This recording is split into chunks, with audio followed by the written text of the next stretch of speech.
Muy bien, vamos a dar inicio.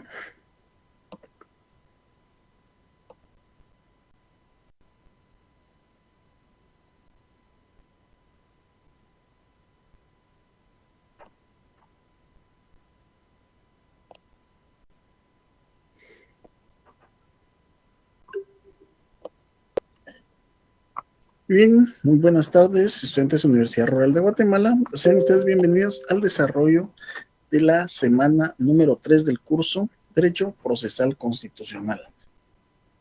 Para el día de hoy tenemos como tema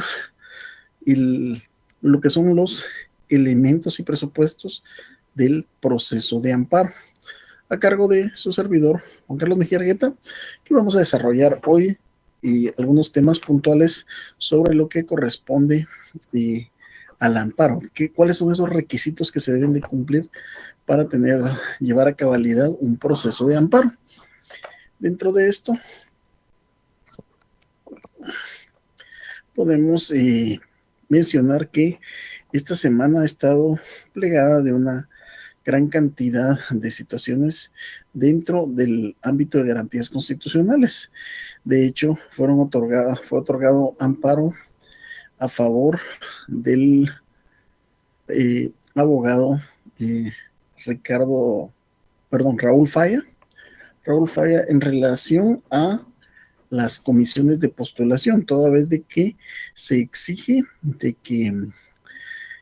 que cumplan con 10 años de ejercicio de carrera profesional, y ahí viene lo que es una interpretación de las cortes anteriores y la corte actual en relación a este tema. Es un tema que vamos a analizar hoy, pero necesito, por favor, como siempre, la participación, opinión, comentarios, dudas de parte de ustedes para poder desarrollar de una mejor forma esta clase. A ver. Muchísimas gracias. Estaba al pendiente de que se comunicaran. Jacqueline Morales, muchísimas gracias. Mi compañero Juan Carlos Estrada y Talía. Muchísimas gracias. Para mí es importante, a veces uno puede verificar si estamos bien en relación a sonido e imagen. Vamos a dar inicio el día de hoy. Bueno, vamos a ver qué es lo que hemos platicado hasta hoy en relación a Derecho Procesal Constitucional.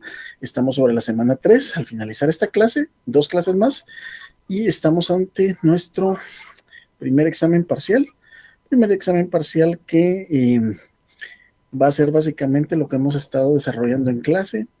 Aprovecho para repetirles que en el caso de Derecho Procesal Constitucional hay ciertas situaciones extra aula que he necesitado que ustedes verifiquen. El caso Marbury versus Madison, del cual hoy voy a pasar el video de ese caso resaltando ciertos datos muy adecuados a la clase. Hemos hablado también del tema de la pena de muerte, si está vigente, si no está vigente. También se les indicó que extrajeran cuáles son los artículos pétreos de la Constitución.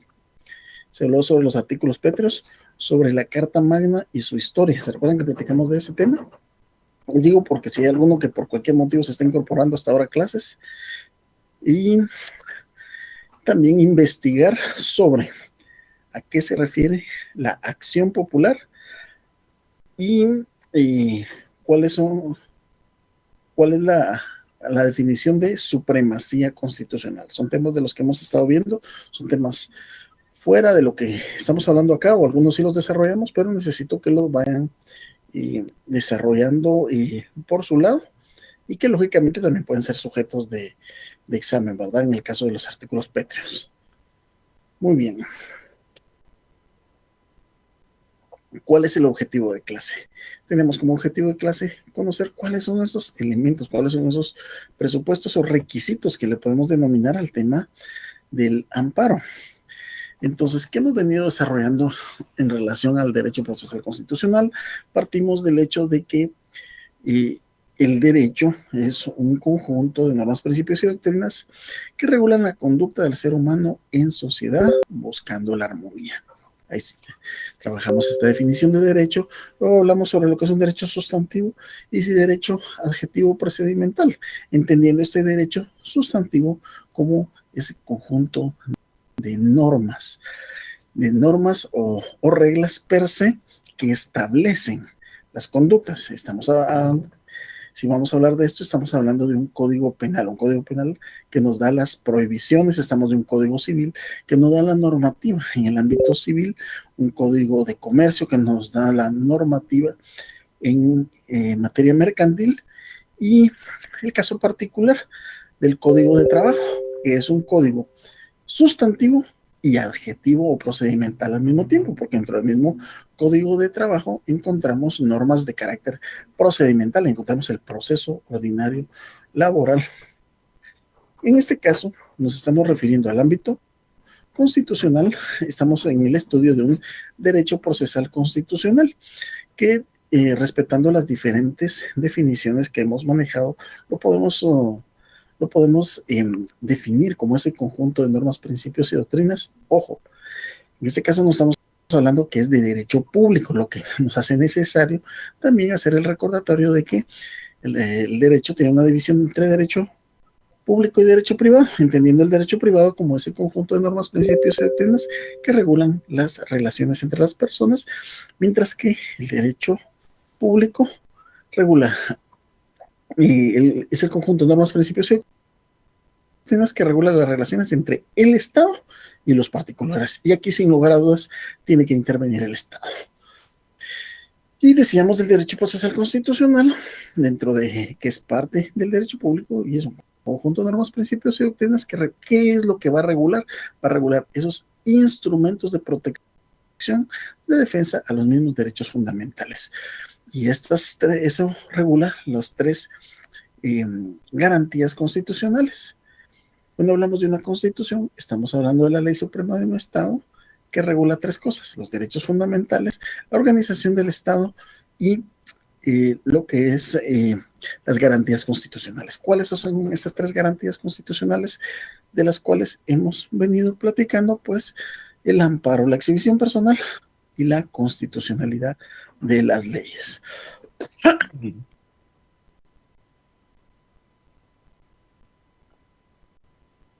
También vimos que a lo largo de la historia, desde Grecia encontramos una gran cantidad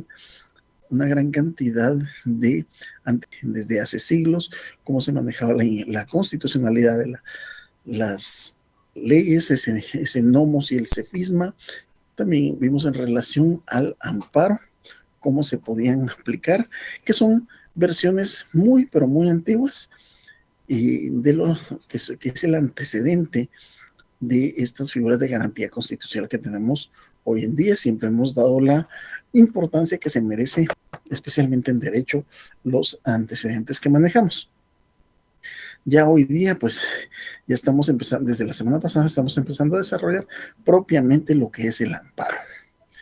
Cuando hablamos de los elementos del amparo, empezamos platicando cuáles son esos principios que rigen al amparo. Y bueno, en la actualidad se hace mención de los diversos principios que inspiran el amparo. Sin embargo, la mayoría de autores enumeran los siguientes. Vean, estos son los que se manejan como principios del mismo. El de iniciativa o instancia de parte, agravio personal y directo, la prosecución judicial del amparo, relatividad de la esencia de amparo, de la definitividad, de estricto derecho o de congruencia, y el de limitación de prueba y recursos, los cuales a continuación los vamos a definir.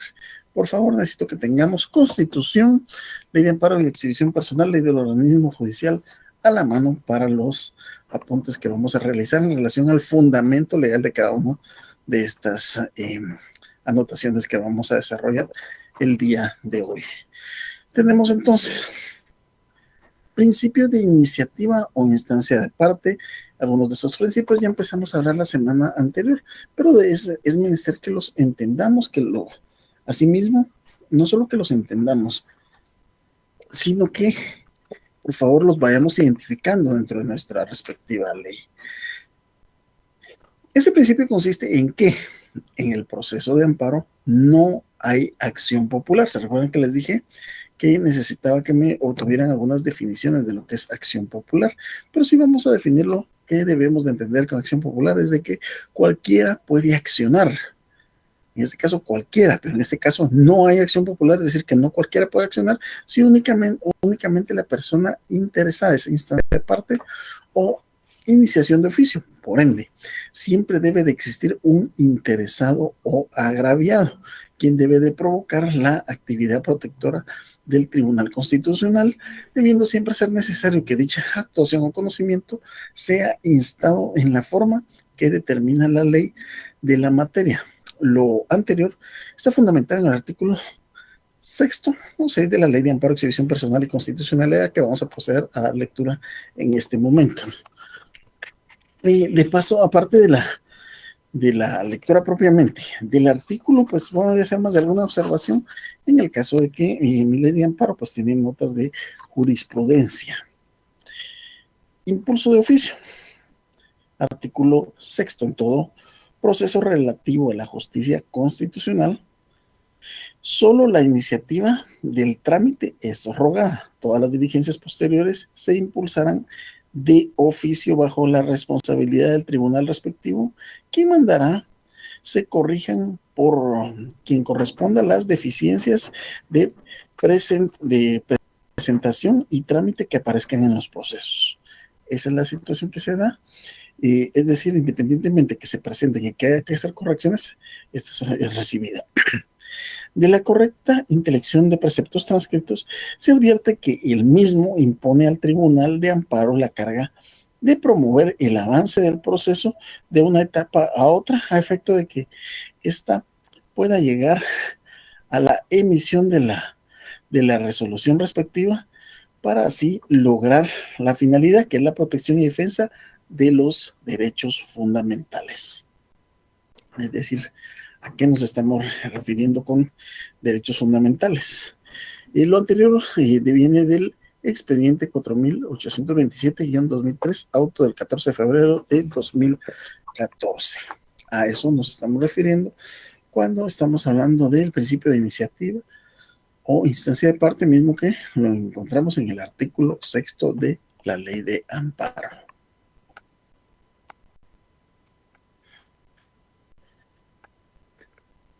Muchas gracias, Cindy Chávez, por responder acá.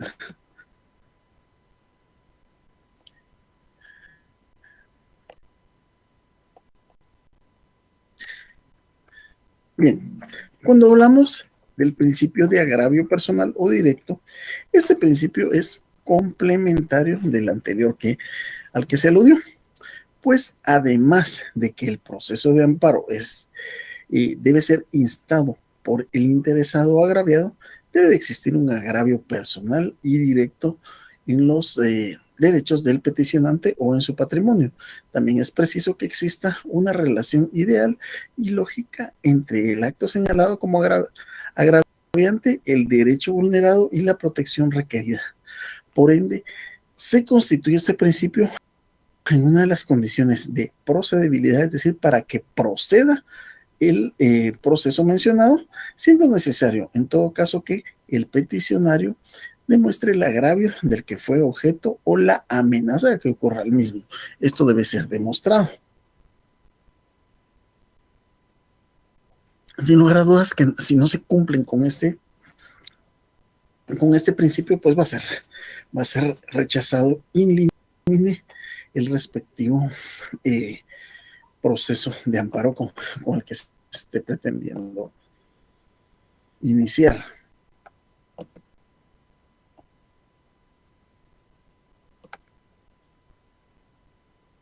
Principio de la prosecución judicial del amparo, también ya habíamos platicado de esto, que es que prosecución, que prosiga ese proceso de amparo. Cuando estamos hablando de un proceso de amparo, solo ese proceso en sí, estamos hablando de esa sucesión concatenada de procedimientos que conllevan a un final que se persigue. En este caso, Va desde el inicio, que es de una demanda inicial de amparo, hasta una sentencia o quizás apelación de esta sentencia.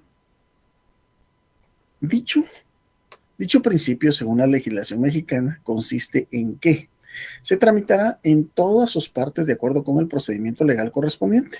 Para Guzmán, dicho principio es el que señala que el juicio de amparo se sustancia por medio de un proceso judicial que implica formas jurídicas típicas procesales, tales como la demanda, periodo de prueba, alegatos y sentencias.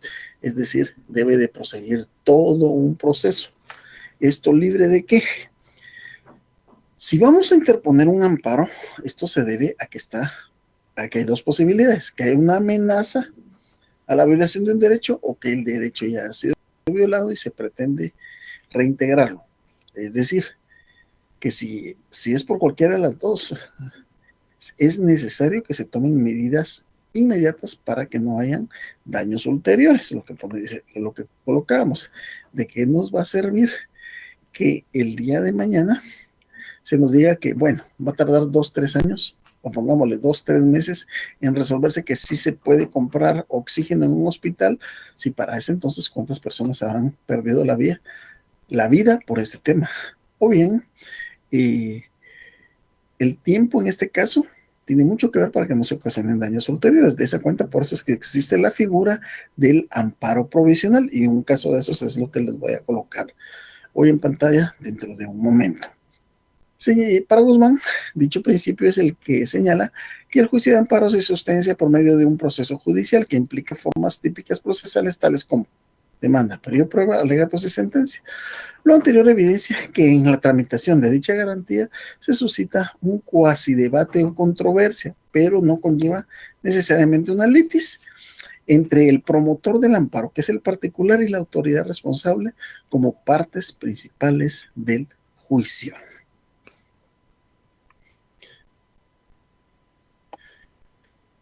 Continuamos siempre dentro del mismo principio de prosecución judicial. En otras palabras, implica que el amparo obligatoriamente se debe desarrollar por medio de un proceso judicial en su forma procesal más básica, lo cual resulta ser una ventaja sobre otras instituciones de control político. Pero debe tomarse en cuenta que al tramitarse se hace con prioridad de los demás procesos, agregándose que todos los días y horas son hábiles, tal como lo estipula el literal A del artículo 5 de la Ley de Amparo, Exhibición Personal y Constitucionalidad, artículo que vamos a proceder a lectura en este momento. Artículo 5.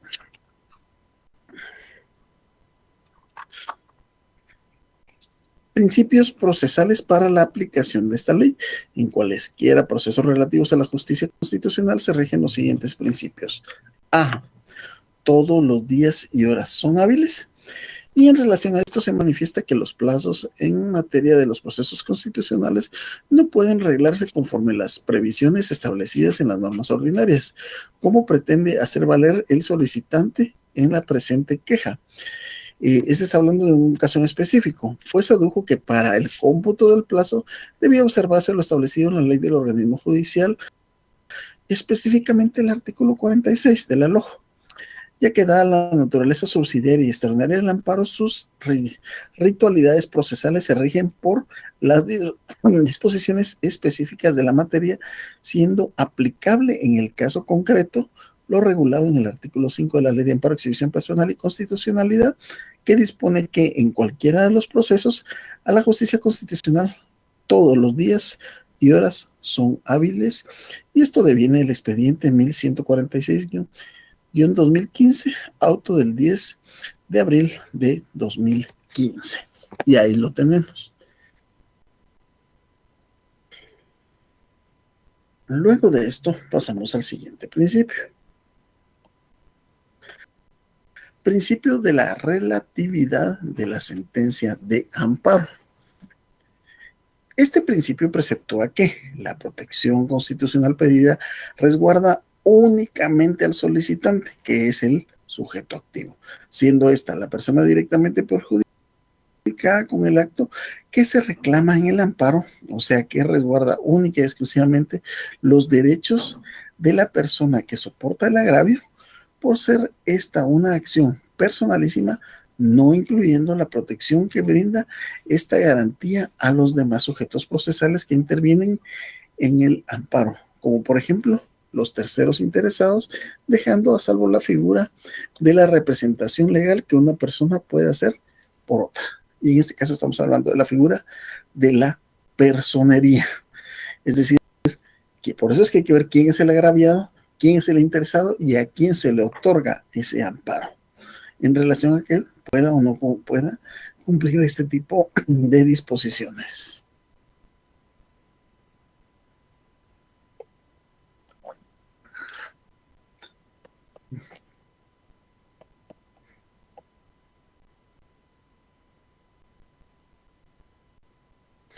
Compañero Jorge Eduardo Koch, buenas tardes, ¿qué libros nos puede recomendar para el curso?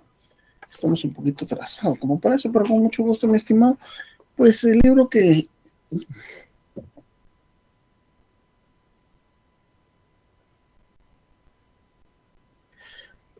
Perdón. Gracias. Permítame, ahorita voy a... Mientras que voy a colocar el siguiente video, voy a colocarlo. Me traje otros por no traerme ese. Ya te voy a responder, mi estimado. Bien. Antes de continuar, vamos a entrar. Aquí es donde necesito participación y análisis de parte de ustedes en lo siguiente. Mis estimados, fíjense que desde el momento que ustedes escogieron la carrera de Derecho, no podemos estar al margen del acontecer nacional, sin lugar a dudas. Ya está. Y es necesario, por favor, como les indico, vamos a dejar de presentar por un momento y vamos a presentarles un acontecimiento que se dio. Y aquí es donde necesito, por favor, que analicen. Ojo, aquí lo que necesito es un análisis de lo que vamos a analizar el día de hoy.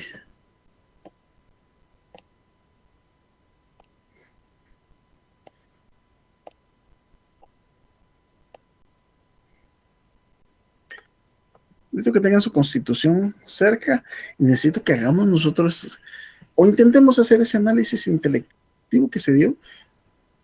Esta es una noticia de esta semana, escasamente del día viernes, en donde podemos leer lo siguiente. Ok, está en el ámbito de la justicia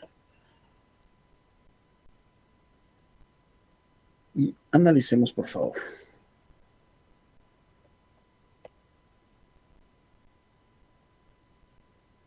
Veamos, la CC, por estas siglas conocemos a nuestra Corte de Constitucionalidad, solicita a la Comisión de Postulación, haciendo hincapié porque sé que hay algunos que no están muy enterados de lo que está sucediendo en 2022, se tiene que relevar la figura de fiscal general y jefe del Ministerio Público, la cual actualmente está con la doctora María Consuelo Porras, y es necesario relevarlo. Para eso se convoca a una comisión de postulación misma que ya está conformada por, entre otros, los decanos de las universidades privadas y la universidad pública también.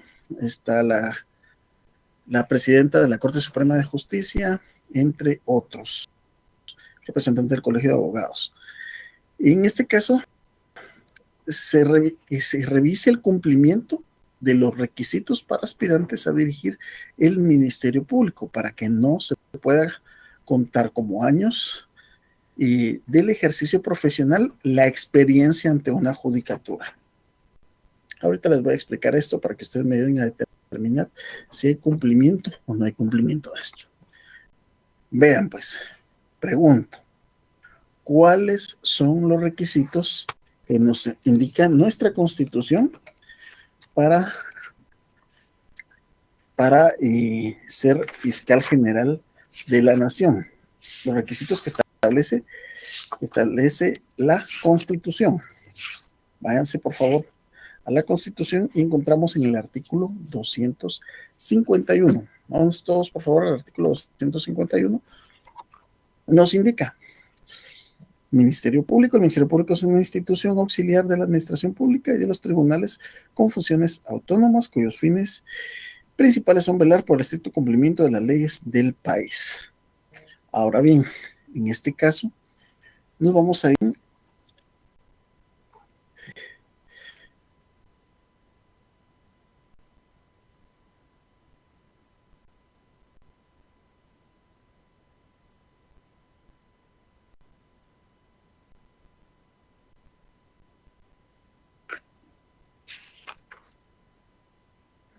Ok.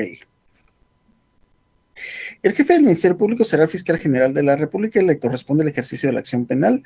Deberá ser abogado, colegiado y tener las mismas calidades que los magistrados de la Corte Suprema de Justicia. Eso lo regula, ¿qué? Nuestra Constitución. ¿Sí? Ok. Hasta ahí estamos bien. Para ser fiscal general de la nación se necesita tener las mismas calidades que para ser magistrado de la Corte Suprema de Justicia. Entonces eso nos remite a que dentro de la misma Constitución nos debe de regular cuáles son esos requisitos para ser magistrado de la Corte Suprema de Justicia.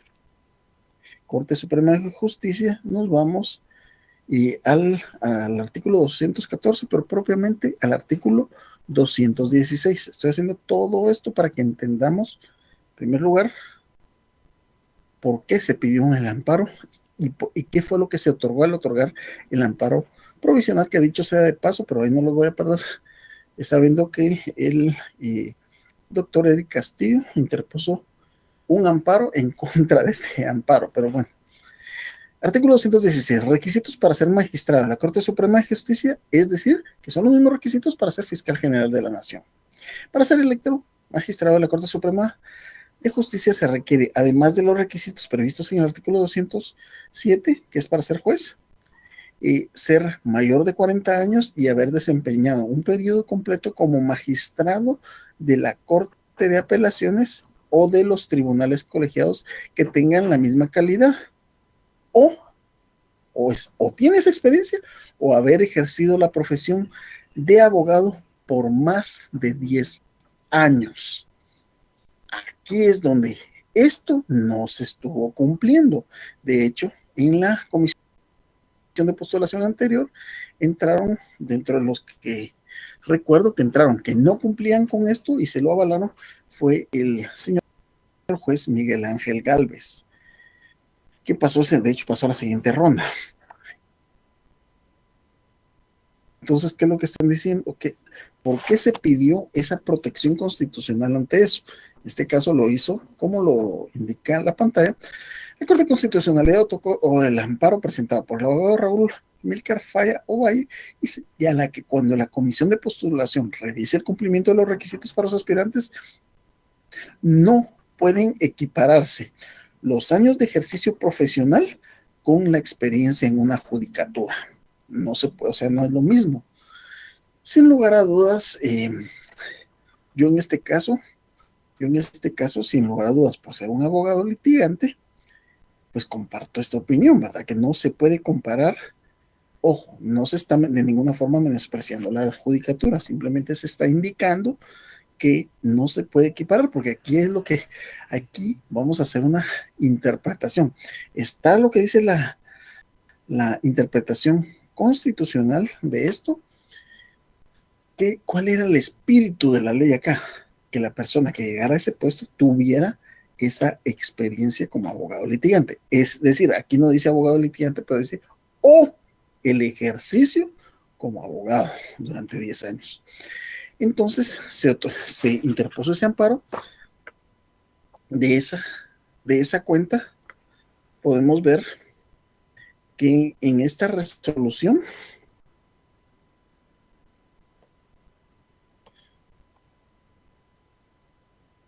Dicha resolución se da luego de que la Comisión de Postulación para elegir fiscal general remitiera un informe circunstanciado de las reuniones en que se aprobaron los requisitos para que deberían llenar los aspirantes a dirigir el Ministerio Público.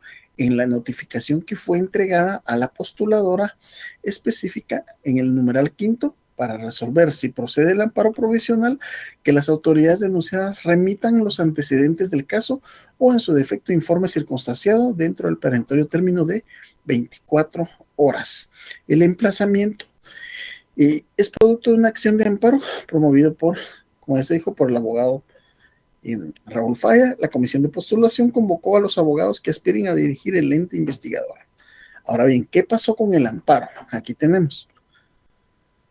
El abogado Falla busca que los integrantes de la comisión excluyan a los jueces de primera instancia que no acrediten los 10 años de ejercicio profesional. ¿Por qué? Porque así lo regula la Constitución. O en periodo completo como magistrado de sala. En dicho escrito aduce que la acción legal se deriva a que en procesos anteriores se han incluido a jueces que no han completado el periodo completo para magistrados de la Corte de Apelaciones o tribunales colegiados que tengan la misma calidad, ni tampoco ejercido la profesión de abogado por 10 años. De eso se trata. Entonces, ¿cuál es la situación hasta el momento? Que se otorgó ese amparo provisional, es decir, provisionalmente queda la observancia de que deben de dar cumplimiento a estos 10 años. Y esto se va a verificar en los próximos días. Va a ser una situación bastante peleada porque también estoy viendo que hay jurisprudencia asentada donde sí se puede. Por eso les digo, no, aquí de momento nadie es dueño de la razón. Es cómo se interpreta, si los 10 años de ejercicio profesional pueden hacer una equivalencia a la judicatura. ¿Qué piensan ustedes de esto? ¿Verdad? Para mí es importante que ustedes hagan este análisis porque eso es lo que ese es el poder que tiene un amparo acá de poder sacar de la jugada. No entremos en aspectos ideológicos, estamos en la academia y en la academia lo que estamos es analizando los aspectos eminentemente académicos. Lo que regula qué es el amparo es una protección. Y aquí se pidió que se protegiera ante la amenaza. Ya no se había dado la cosa, pero ¿cuál es la amenaza de que los acepten? Entonces pusieron en su lugar de momento eso, pero hoy en la mañana estaba leyendo que ya están ocupando y estaban interponiendo en nombre de la Asociación de Jueces y Magistradas Mujeres en Guatemala, se estaba interponiendo otro amparo, pero de ese todavía no lo han resuelto. Vamos a continuar con los siguientes elementos.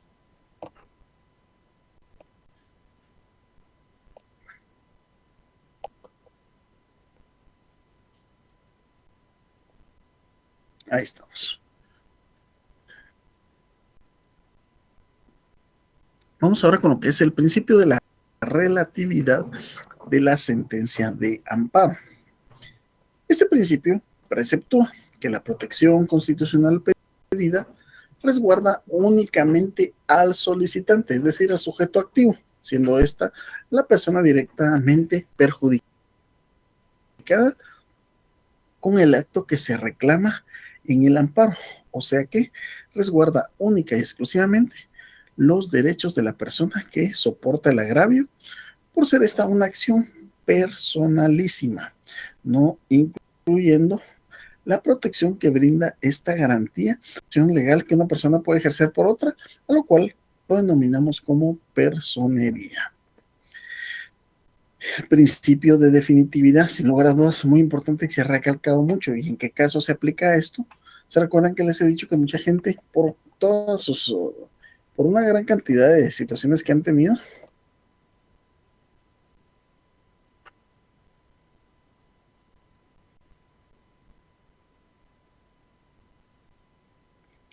vamos a ver, el artículo 46,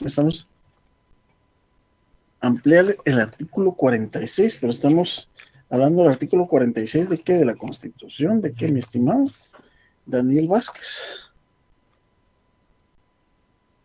Dice, es que el correo dice ampliar el artículo 46 de muletas, tal vez de nuestra, no sé qué. Vamos a ver qué regula el 46. No sé si estamos ahí. Ah, de las multas de muletas, dice. Ok, vamos a resolver la duda. Cuando el tribunal estime, razonándolo debidamente, que el amparo interpuesto es frívolo o notariamente improcedente, además de condenar en las costas, sancionará con multa de 50 a 1000 quetzales, siempre de 1000 quetzales, según la gravedad del caso, al abogado que lo patrocine. Vean, pues aquí, como les digo, yo tengo que compartir con ustedes la realidad de esto. Y se recuerdan que les decía que el amparo es mal visto, porque se toma que a veces son frívolos, o sea que no hay motivo, solo son motivos para retardar procesos. Sí, sí se hace así a veces, para que no voy a ponerles a mentir. Y es más, uno ya sabe, eso lo aprendí yo de recién graduado y haciendo y elaborando, redactando más bien un memorial de amparo junto con una persona ya más experimentada, y me decía, cuando des un costo del amparo, de una vez cobra la multa. Imagínense. Ahora que lo amplíe. Yo he tenido muchos casos donde me han pedido que interponga amparos que yo sé que no proceden, que yo sé que son frívolos, y me dicen, de todas formas, se los voy a pagar. Y por lo general, no me gusta llegar a eso, pero tampoco voy a ser hipócrita y decir nunca lo he hecho. La ley lo permite. Así, dejémoslo en eso, la ley lo permite. Se otorga la multa y la multa de una vez es decir, si por decirles una cantidad, ¿verdad? Si se cobran 15 o 20 por un amparo X, de una vez se cobran o 16 o 21, es decir, los 1000 de una vez porque regularmente se hacen cuando hay duda de que esto proceda, ¿verdad? Entonces, que amplíe. Pues la ley tiene una sanción cuando lo consideran y debe razonarlo cuando es frívolo. Y cuando es frívolo, uno mismo lo sabe, o sea, el interponente lo sabe, pero atrás de eso lo que hay a veces son situaciones, ¿qué les puedo decir? Situaciones de una extradición, situaciones de la imposición de una pena muy delicada, o se necesita cambiar de juez, o sea, son estrategias, el litigio es pura estrategia. Entonces, Daniel, te lo respondo así. Jorge Coco, le quiere decir que los jueces como Miguel Ángel Gálvez, Patricia Gamas, Erika Ifán y Carlos Ruano le cierran las posibilidades a la participación quienes en periodos anteriores se han postulado. Es correcto, pero ahorita se está haciendo una interpretación. Esto no está escrito en piedra, esto ahorita se otorgó el amparo provisional, entonces aquí es donde vamos, por eso les invito a que a lo largo, para mañana, el fin de semana, se interpuso el amparo por parte del doctor Eric Castillo. Mis respetos para el doctor, es en materia de garantías constitucionales, el doctor es, y efectivamente haya sentado a jurisprudencia en ese tema, pero veamos, vamos a ver si encuentro, no sé si tengo por acá, no, lo que en la madrugada estaba leyendo que estaba interponiendo el doctor Castillo. Es muy, pero muy importante el determinar qué va a resolver la corte. A quién, o sea, no puede otorgarle amparo a estos y a estos también, ¿verdad? Si son contrarios. Ahorita ya amparó a unos, por lo menos provisionalmente. Y recordemos que la corte se puede alejar de su propia jurisprudencia. ¿Qué quiere decir eso? Les voy a hacer una analogía, una comparación, una semejanza. Para los que son muy jóvenes, bueno, y la Semana Santa, las 2 Semanas Santas pasadas, les dieron permiso de irse con sus amigos a, no sé, digamos a Titlán o a Petén, toda la semana. Entonces, no por eso ustedes van a tomar en cuenta que este año también les van a dar ese permiso. ¿Por qué? Porque la Corte se puede alejar de sus propias decisiones. Haber dicho sí y ahora decir no. O sea, la vez pasada dio permiso y ahora no. Y les decía, la vez pasada no le dieron autorización, no es que no le hayan dado permiso, sino que no le otorgaron el amparo, esa protección a la licenciada Suri Maite Ríos Sosa, lo cual le vedó el participar en la contienda electoral, y puede ser que este año sí. Y yo no creo que se la dé, pero no por motivos jurídicos, sino que por motivos políticos, no creo. Yo pienso que ella sí tiene el derecho, sin embargo, falta ver. Marta Karina, en esta situación del amparo por incumplimiento de los recursos, pueden apelarlo. Ahora, de momento hay otorgado un amparo provisional. Ya están accionando. ¿Y cómo sería que la Constitución es la ley suprema y esta sobre la jurisprudencia? Ok, ¿cómo actúa la jurisprudencia? Recordémonos y vámonos a la ley del organismo judicial. ¿Cuáles son las fuentes de la ley en Guatemala? Artículo 2, fuentes del derecho. La ley es la fuente del ordenamiento jurídico. Punto, esa es la fuente. La jurisprudencia la complementará, o sea, sirve para complementar. La costumbre requerirá en defecto de la ley aplicable, artículo 2 de la ley del organismo judicial, por delegación de la ley, siempre que no sea contraria a la moral o al orden público y que resulte probada. Por eso les digo, por eso les quise poner esta noticia y vamos a continuar con un poquito más de esta noticia, porque es necesario que esté un ojo avisor a lo que está sucediendo. Somos juristas, mis estimados, tenemos que entender eso. La familia de ustedes, si no entiende que está cosa, ¿y por qué le otorgaron el amparo eso? No sé, yo no sé esas cosas. Y no estamos estudiando derecho, pues, mis estimados. Ok. Entonces, mi estimada Marta Karina, sí se puede, sí, de hecho ya se están interponiendo acciones. Estos son choques de trenes, se le llama, o sea, son fuerzas muy fuertes que están en choque y no hay nada definido todavía. Son corrientes ideológicas opuestas y algunos lo manejan que pacto de corruptos, que miren, como les digo, esa es mi opinión, cada quien tiene, yo respeto lo que piensan los demás, pero yo creo que aquí más que un choque de pacto de corruptos, porque no han logrado definir quiénes contemplan ese pacto de corruptos, y lo que es peor, lo que a mí sí me molesta, que todo el que no piense con ellos pertenece al pacto de corruptos. O sea, ustedes no están de acuerdo con ellos, o están con ellos, o están con el otro grupo. Y yo realmente no estoy muy de acuerdo con ninguna de las dos posturas. Sin embargo, dura lex es lex. La ley es dura, pero es la ley. José Francisco Morales.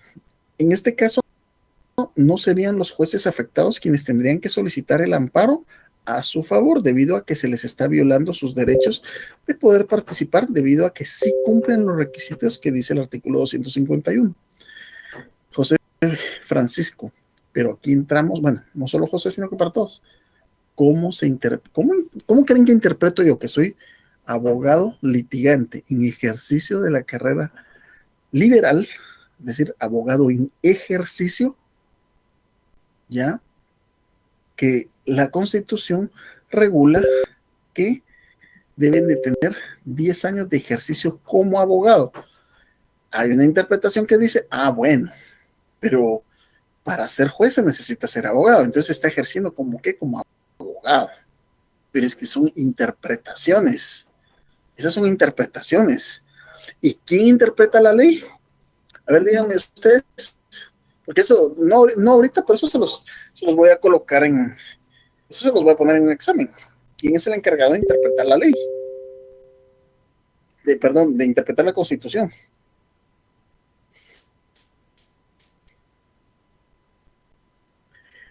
Es la Corte de Constitucionalidad. Recuérdense, la definición de Corte de Constitucionalidad es es un tribunal de jurisdicción privativa. ¿Qué significa lo de jurisdicción privativa? Que solo se dedica a eso, solo a ver materia constitucional de carácter permanente, porque les comentaba yo que en la Constitución del 65 se estableció también el Tribunal Constitucional, pero no de forma permanente, sino que cada cierto tiempo, voy a revisar la Constitución del 65 cómo se conformaba, pero era, por decirles un ejemplo, ok, cada fin de mes nos reunimos, el magistrado de sala de allá, aquel magistrado, este juez y este juez, conformamos un tribunal y constituimos un tribunal constitucional cada fin de mes durante ese tiempo. Luego regresamos a nuestras. Entonces era temporal, no era permanente. Actualmente es permanente, que tiene por su función principal es velar por el orden constitucional, hacer esa interpretación, pero la interpretación no es lo que con todo respeto diga el compañero, no es lo que diga yo, es lo que interpretan, en este caso, los magistrados constitucionales, si se está vedando o no vedando el derecho, pero podemos interpretar ya cuál es su postura, si ya otorgaron el amparo, en este caso, a el abogado Raúl Falla, pues ya tiene una postura. ¿Van a accionar? Sí, pero por eso les digo, hay que estar ojo avisora, qué es lo que va a suceder. Continuamos la definitividad, muy, pero muy importante. Respecto a este principio, Guzmán indica, la garantía constitucional prospera solamente en casos excepcionales, cuando ya se hayan recorrido todas las jurisdicciones y competencias, porque se interpusieron los procedimientos o recursos ordinarios previstos. Es decir, la definitividad implica que no se puede aplicar sino hasta que se hayan agotado todos los procedimientos o recursos ordinarios previstos. No se va a aplicar solo porque quiero. Y yo les decía, yo tengo muchos clientes, un cliente que hace una semana precisamente me explique, no puedo otorgar un amparo ahí para que me suspendan ese pago porque me están afectando mucho. No es así, no es así nada más que yo lo quiero interponer un amparo. Dejemos el hecho de la multa, ¿verdad? Que uno, yo creo que hasta en ridículo queda uno como por desconocer la ley. Principio estricto de control y congruencia. En este caso nos estamos refiriendo a que impone una norma de conducta al órgano de control consistente en qué, en los fallos que aborden las cuestiones de constitucionalidad planteadas en un juicio de garantías, solo debe analizar los conceptos de violación expuestos en la demanda respectiva. ¿Qué es lo que se está pidiendo y qué es lo que, o sea, cuál es la violación al derecho y cómo se puede reinstalar ese derecho? Y en virtud de lo anterior se puede afirmar, el Tribunal de Amparo debe realizar el análisis respectivo únicamente relativo al acto reclamado o agravio señalado, de conformidad con los argumentos alegados por el accionante, no debiendo realizar el Tribunal de Amparo un estudio extra de los argumentos que contempla el escrito inicial, salvo si el mismo fue ampliado oportunamente. Pero, o sea, lo que me piden, eso hago. Punto. Ese es principio de evidencia. Bien, vamos a pasarles el videíto, y perdón, por eso digo, para salirnos un poquito del tema, les voy a pasar el video sobre el caso Marbury versus Madison. Necesito, por favor, que lo analicemos y lo entendamos.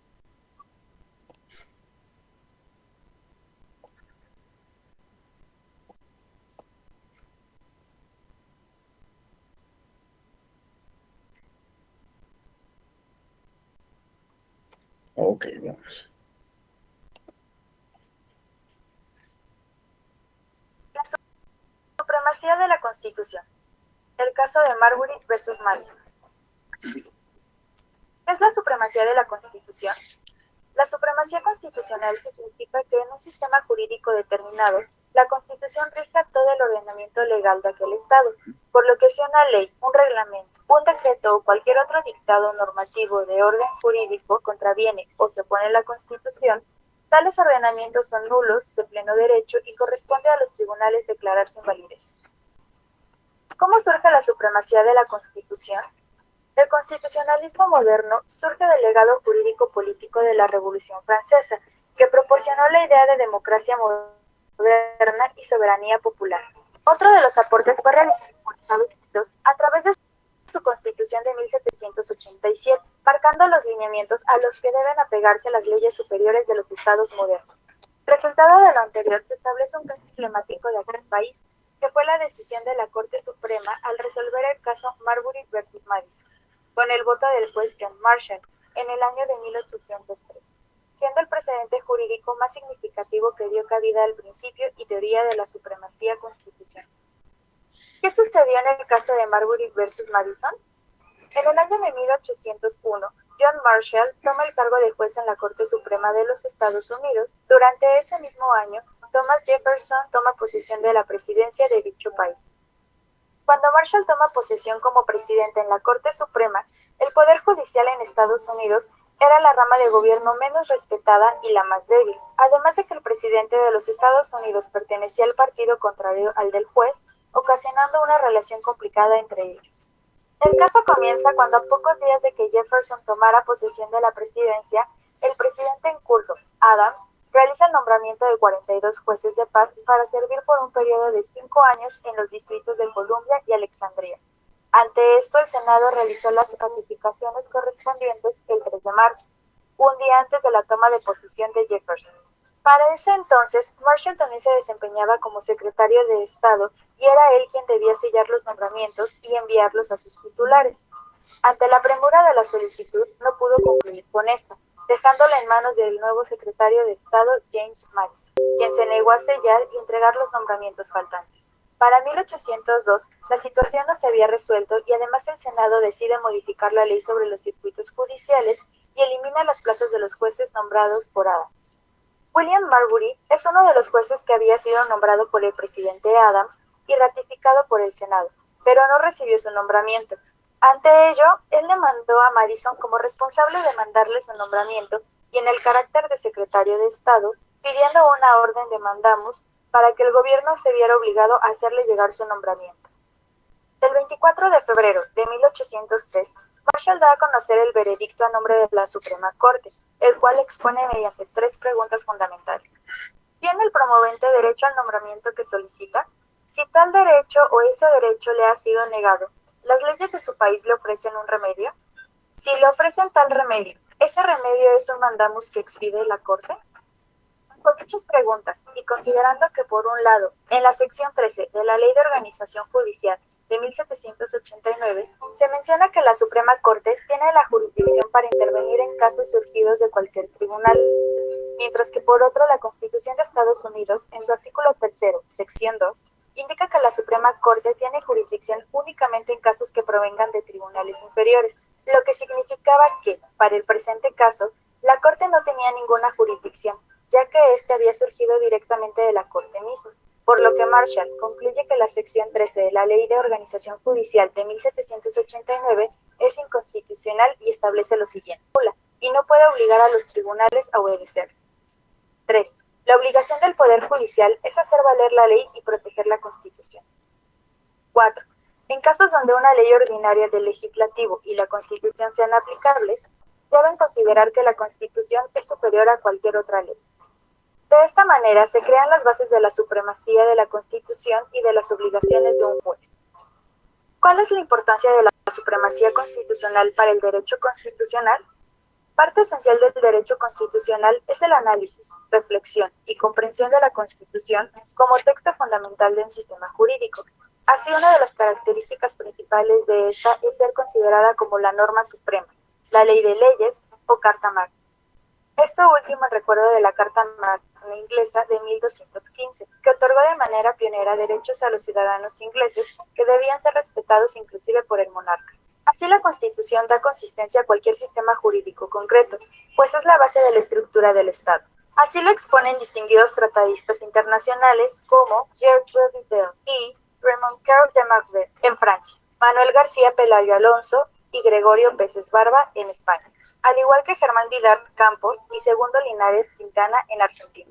Igualmente en México, los clásicos de esta materia de los que destacan don Felipe Tena Ramírez, Ignacio Burgoa, José Gamas Torruco, Jorge Carpizo y Enrique Sánchez Bringas, entre otros, al disertar con amplitud sobre el valor supremo de la Constitución.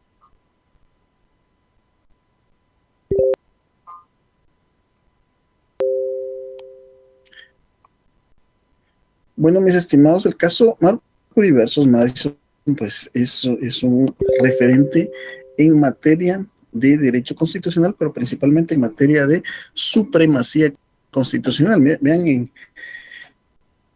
en qué época, hace poco más de 2 siglos, pues ya se venía viendo este duelo de poderes, choque de trenes entre estos dos personajes, Marbury y Madison.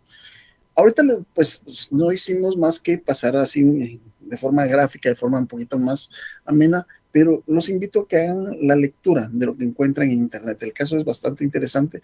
Somos juristas, somos estudiantes del derecho, entonces debemos de involucrarnos en esto, tal y como el caso que les estoy colocando, los amparos que se están instituyendo hoy día. Bien, continuamos con lo que es el principio de limitación de prueba y recursos. Este es un principio netamente procesal, en virtud del cual, en relación con la prueba, únicamente se puede tener como medios de convicción probatorio aquellos que, por su idoneidad y pertinencia, puedan demostrar la existencia del acto reclamado y la verificación de la violación denunciada y que los mismos hayan sido puestos como tal ante la autoridad reclamada. Es decir, vamos a probar, vamos a demostrar con pruebas lo que se está indicando. Fíjense que haciendo comparación también a derecho de familia, ha sido gran cantidad del inicio de pandemia para acá, y matrimonios que se desean disolver, es decir, desean divorciarse, pero siempre algo, no estoy hablando que siempre hombres o siempre mujeres, pero cualquiera de las dos partes me indican, mire, me quiero divorciar. ¿Tiene algún motivo en especial? Sí, por infidelidad. Ok. ¿Qué pruebas tiene de esto? ¿Cómo que qué pruebas tengo? Yo sé, uno sabe, si uno no es tonto, uno empiezan a hacer una serie de situaciones que todo el mundo lo sabe, pero yo no puedo colocar en mi memorial, colocar como causa del matrimonio que todo el mundo lo sepa, entonces todo el mundo va a ir a declarar y se termina, la mayoría de estos terminan colocándose por rencillas irreconciliables, porque me dice, ¿cómo voy a demostrar eso? Mire, pero es que acá un amigo me llamó y me dijo que se estaba tomando un café con el fulano.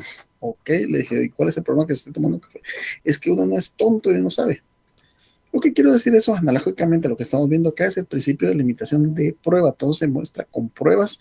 No es lo que uno crea, piense o quiera, sino que es lo que se debe determinar.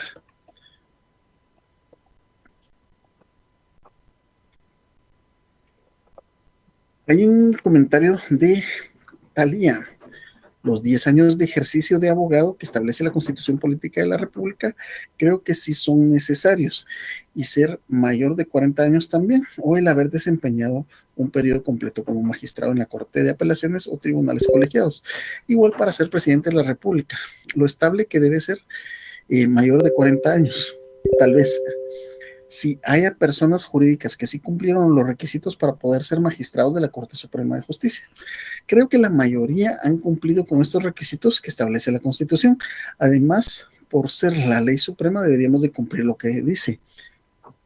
O como se dijo, que pueden hacer una equivalencia de los periodos que él tiene de ejercer para poder optar a ser magistrado de la Corte. Muchas gracias por tu opinión, Talía. Pues el asunto aquí es el siguiente, que no importa lo que nosotros pensamos, queramos o creamos. Aquí lo importante es quién es el encargado de interpretar la Constitución, de velar por el orden constitucional, la Corte de Constitucionalidad. ¿Quién fue la que decidió otorgar el amparo? La Corte de Constitucionalidad, amparo provisional, por cierto. Y ya vimos que ya fue interpuesto otro, que va reforzado con jurisprudencia, y por eso les digo, estén atentos en esta semana. Yo les aseguro que hoy noche estamos hablando de qué fue lo que se resolvió de eso, pero estén atentos, involúcrense. Una recomendación que les hago es de que empiecen a pensar como abogados, no piensen como estudiantes, no piensen como en exámenes. Créanme que, y lo digo con mucho respeto, a mí me da risa comunicarme con algunos de mis alumnos que me dicen, mire, es que saqué 18 si yo debía haber sacado 20, cuando en exámenes presenciales jamás sacaban, pero si muchos se acercaban al 14 o al 12, ¿verdad? Ahora se se frustran de no sacar ese 20 por el sistema. A final de cuentas, mis estimados, en tribunales no hay grupos de WhatsApp o de cualquier otra red social para contestar, para contestarle al juez o a sus clientes, sino que es simplemente lo que tengan en mente y el saber hacer uso de sus leyes. Y de eso se trata y las demás clases, de que ustedes aprendan a utilizar. Por cierto, un compañero mandó correo sobre el libro recomendado, es el libro de Derecho Procesal Constitucional del maestro Alberto Pereira Orozco. Repito, Derecho Procesal Constitucional del maestro Alberto Pereira Orozco. Y para los que están escuchando, el link dijo que lo compráramos. No, solamente porque un compañero me preguntó cuál es el que se recomienda y ese es con el que trabajo yo. Muchas gracias por la participación, como siempre, Talía. Seguimos. Estamos con la prueba. Y dentro de los presupuestos procesales, para tal efecto, el autor mexicano señala: presupuestos constituyen un conjunto de requisitos formales y legales necesarios de obligado cumplimiento previo para cualquier persona que interponga un amparo. La no observancia de los mismos derivaría que el tribunal la imposibilidad y razones de certeza jurídica no puede entrar a conocer el fondo del caso concreto, porque no cumplió con lo que tenía que cumplir, que se somete por medio del amparo, y en consecuencia este último no cumplirá con el objeto por el que fue planteado.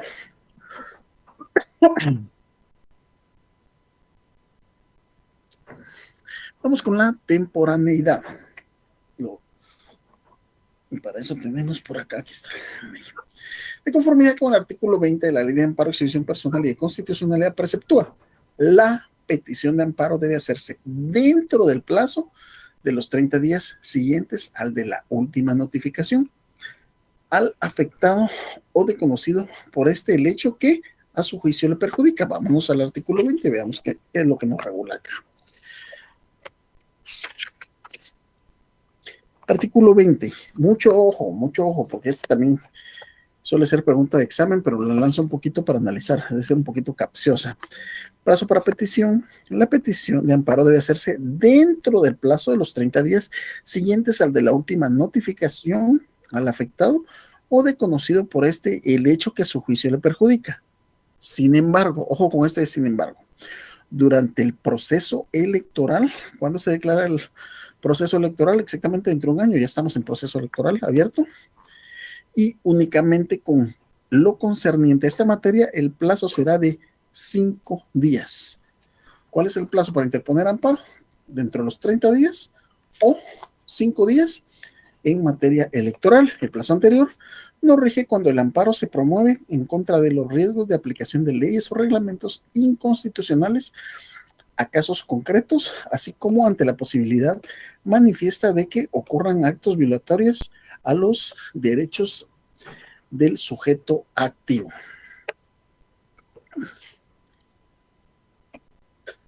De conformidad con tal disposición, se llega a la conclusión: para la interposición del amparo, el agraviado tiene 30 días para poder acudir al Tribunal Constitucional para plantear su demanda de amparo, ya que si lo hace fuera de dicho plazo, el órgano jurisdiccional competente se ve impedido a hacer un análisis de fondo del asunto planteado, o sea que el tribunal no pueda emitir un pronunciamiento de fondo.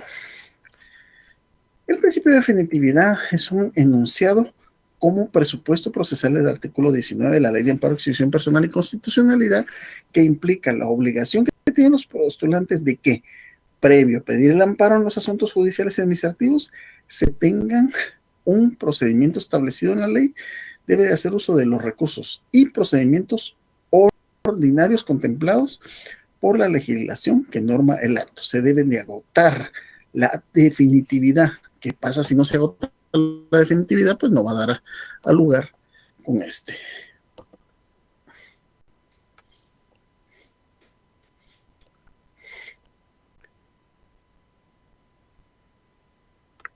legitimidad activa.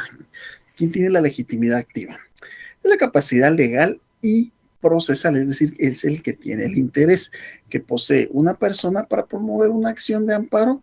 Este presupuesto se encuentra condicionado por el interés legítimo que tiene la persona que solicita dicha protección constitucional, debido a que el acto señalado como agraviante viola la esfera de sus derechos o provoca un menoscabo en su patrimonio.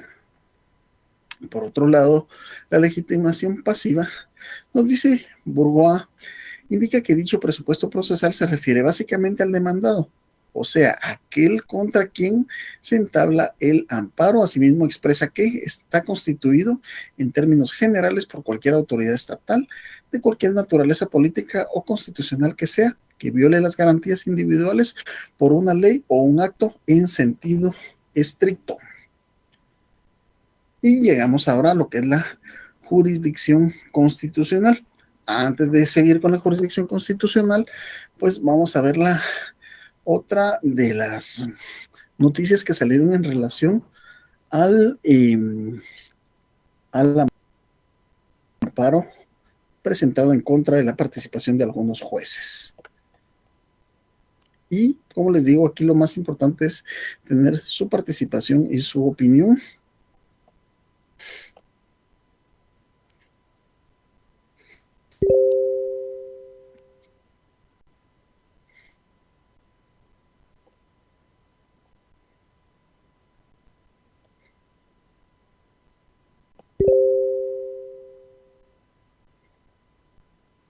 Okay.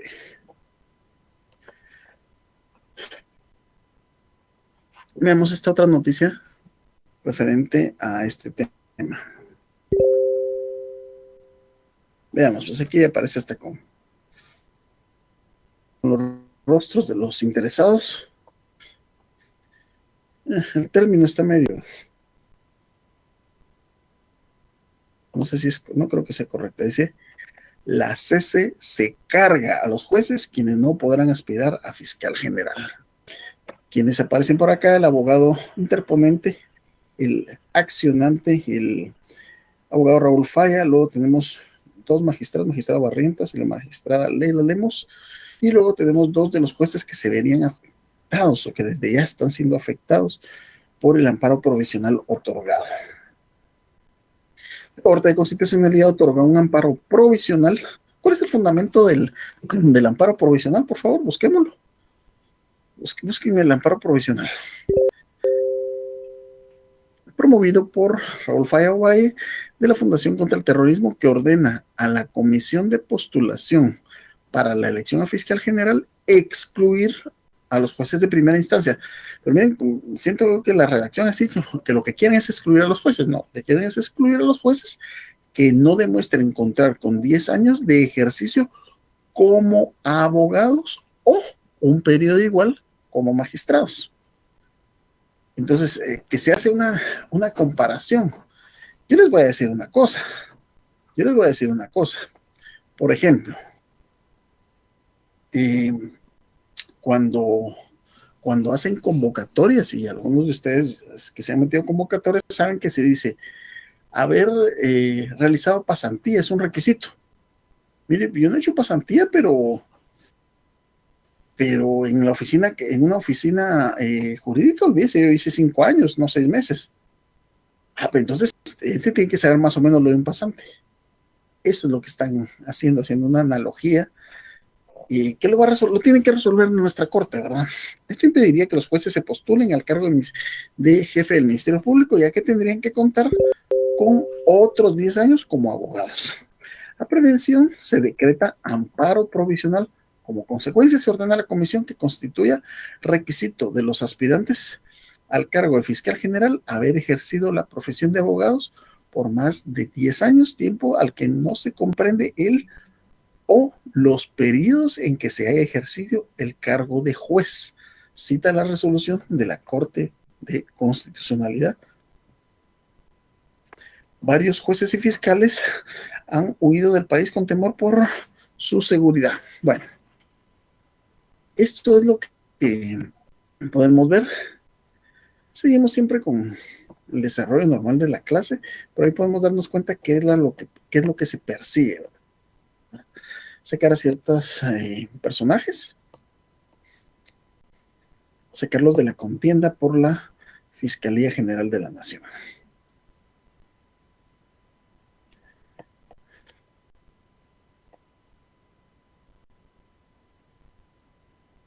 Muchísimas gracias, Juan Carlos Estrada Aguirre, artículo 27 de la Ley de Amparo Exhibición Personal, exactamente. Vamos a leer un poquito igual a Jacqueline Lucy Mora, artículo 27. Leemos el artículo 27, por favor, y veamos por qué se otorgó en este caso el amparo provisional. Amparo provisional, artículo 27, Ley de Amparo Exhibición Personal y Constitucionalidad. La suspensión provisional del acto reclamado procede tanto de oficio como instancia de parte. En cualquier caso, el tribunal en la primera resolución que dicte, aunque no hubiera sido pedido, resolverá sobre la suspensión provisional del acto, resolución o procedimiento reclamado cuando a su juicio las circunstancias lo hagan aconsejables. Solo voy a leer una de las interpretaciones jurisprudenciales que se hizo. El amparo provisional es una medida cautelar con una función paralizante.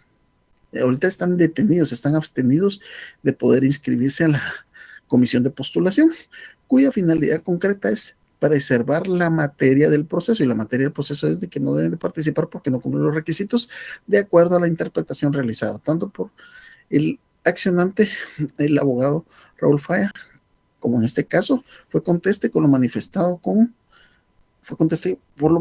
por la Corte, ya que otorgó el amparo, cuya finalidad concreta es preservar la materia del proceso, medida que el legislador constituyente previó. El legislador constituyente fueron los miembros de la Asamblea Nacional Constituyente que promulgaron la Constitución actual, para garantizar que no se torne excesivamente gravoso el otorgamiento en definitiva de la protección que el amparo conlleva. Es el expediente de 3049 y en 2015 el auto del 28 de agosto de 2015. Muchas gracias para los que ya.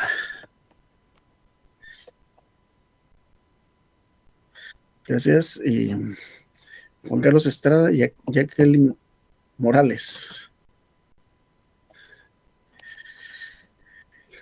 Cindy Arroyo también nos apoya con el artículo 27, es el amparo provisional, muy bien. Y Magnolia Isabel Castro Cruz de Cordón. Según entiendo, los jueces tienen limitante en su función como abogados por ser funcionarios del Estado, artículo 4 del Código de Notariado, si no hubieran ejercido la profesión previo a cargos en el organismo judicial. Gracias, Magnolia. Solo que aquí estamos hablándonos, si es artículo 4 del Código de Notariado, estamos hablando dentro de esta, es para limitante para ejercer, pero en este caso estamos hablando de la abogacía, no del notariado. Solo para que estemos en sintonía, que estamos hablando del ejercicio de la abogacía. El asunto es de que aquí, ¿qué es lo que se está analizando? Si es que un juez ejerce la función de abogado. Y la función de abogado, por eso les digo, es muy mi opinión, pero por eso es que hay 115 cabezas acá que pueden opinar. Y yo les digo, no va a depender de lo que opinemos, pero sí tenemos que dar nuestra opinión en este tema. Y como les digo, ¿verdad? Cuando miren, otorgaron un amparo. ¿Qué es un amparo? Es una protección constitucional. Y en este caso la otorgaron a favor de quién? A favor del accionante, que lo que no quieren es que se haga esa analogía del ejercicio de la carrera judicial con el ejercicio de la abogacía. Es como que, fíjense que estén haciendo esa analogía, entonces eso significa que si hay algo para lo que se necesita 10 años como juez, yo solo tengo 10 años como ejercicio profesional como abogado, es lo mismo, entonces me lo activan. No, me mandan mucho al carajo. No me lo van a aceptar. Entonces, por eso es que no se quiere aceptar de la otra vía. Bueno, esta semana tienen que reventar eso. Jurisdicción es la potestad dimanante de la soberanía del Estado, ejercida exclusivamente por jueces y tribunales independientes de realizar el derecho en el caso concreto, juzgando de modo irrevocable y proponiendo la ejecución de lo juzgado. La jurisdicción constitucional la podemos definir como aquel poder jurídico que se conoce a uno o varios órganos jurisdiccionales para administrar justicia constitucional. Y aquí en lo que es jurisdicción, ahorita estamos en lo que es jurisdicción constitucional, o a varios órganos jurisdiccionales para administrar justicia constitucional al momento de reclamar su intervención, situación que se activa mediante procesos instituidos con el objeto de garantizar la supremacía de la norma que se ubica en la cúspide de nuestro ordenamiento jurídico. La competencia jurisdiccional, perdón, competencia constitucional. La competencia, estamos hablando de jurisdicción y de competencia, hablamos de competencia general, jurisdicción en general, y ahorita vamos en competencia, es el ámbito sobre el que un órgano ejerce su potestad jurisdiccional. La jurisdicción no se reparte, pero sí cabe repartir las materias, la actividad procesal y el territorio en el que se ejerce la jurisdicción. La competencia jurisdiccional es la facultad y el deber que tienen los órganos jurisdiccionales, es decir, los jueces, los juzgados y tribunales, constituidos en tribunales de amparo para conocer y resolver cualquier controversia que se suscite al vulnerarse derechos fundamentales establecidos en la Constitución. Y aquí vamos con algo, la intervención del Ministerio Público en materia de amparo. El Ministerio Público, cuya disciplina básica ha tenido tradicionalmente consagración constitucional, es una institución auxiliar con funciones autónomas, tanto de la administración pública como de los tribunales. Sus fines principales son velar por el cumplimiento de las leyes por disposición de la ley de la materia, específicamente el artículo 34 de la Ley de Amparo, Exhibición Personal y Constitucionalidad, dispone que se debe dar intervención obligadamente dentro del proceso de amparo. Por ende, su participación no es opcional, sino es imperativa, y nos vamos al artículo 34.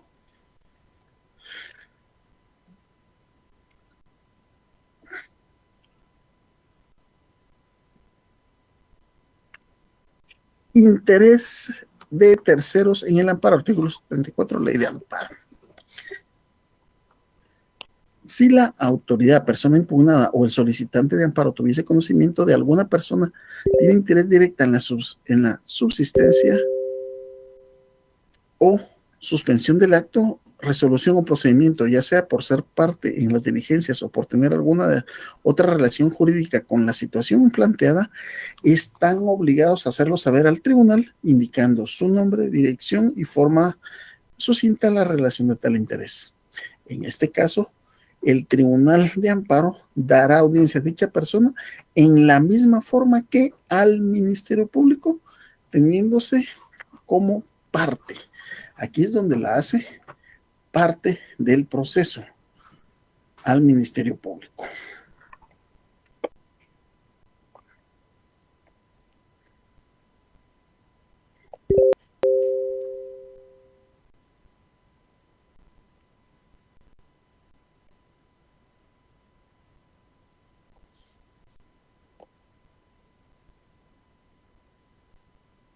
Muy bien, seguimos.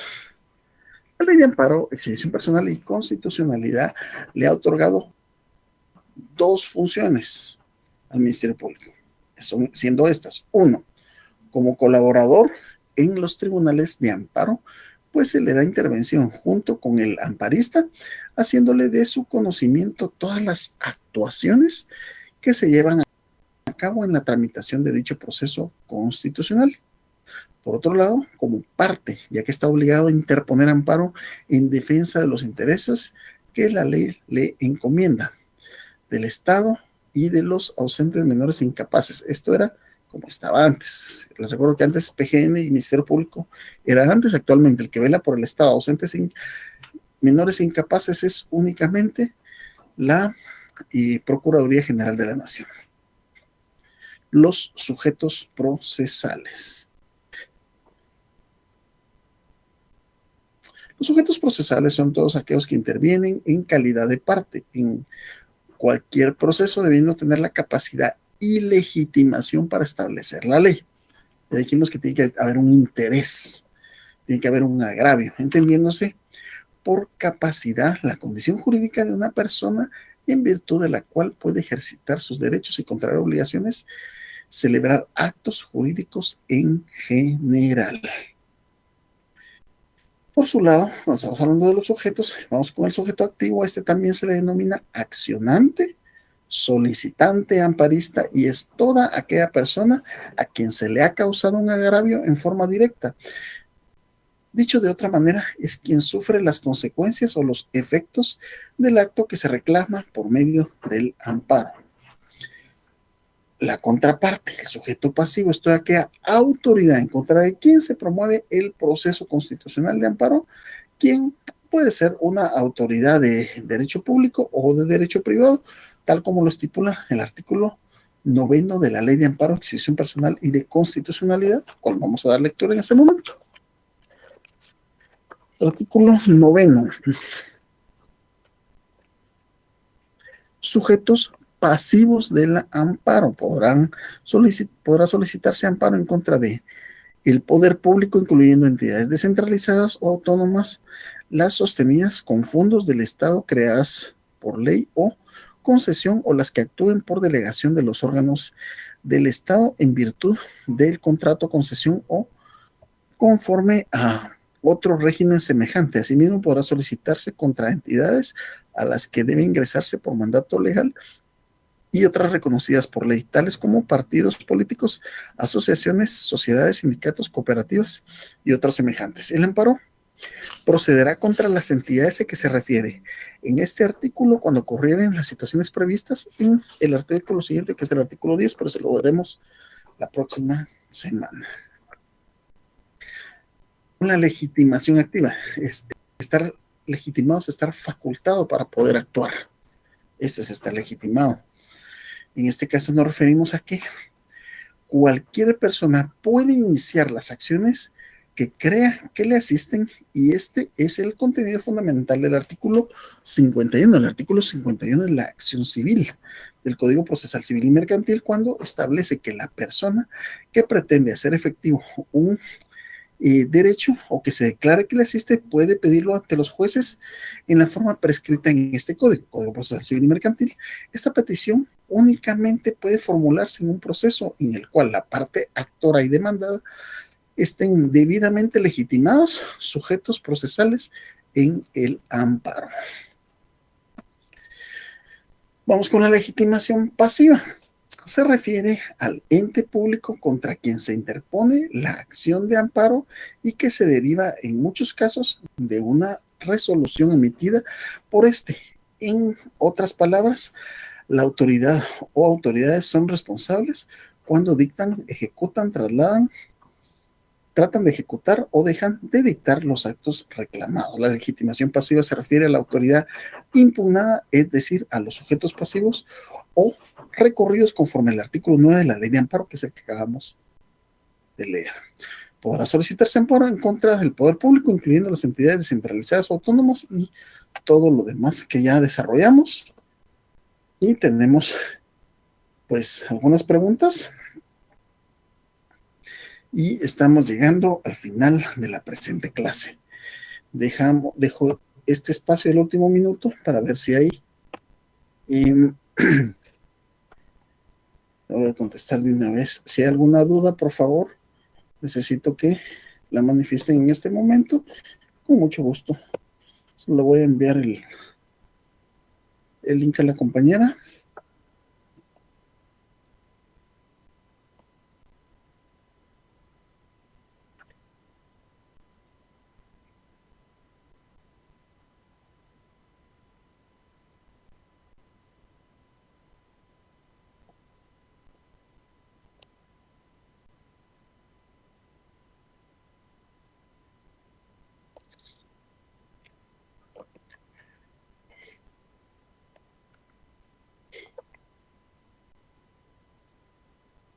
Bien, que la demanda del material.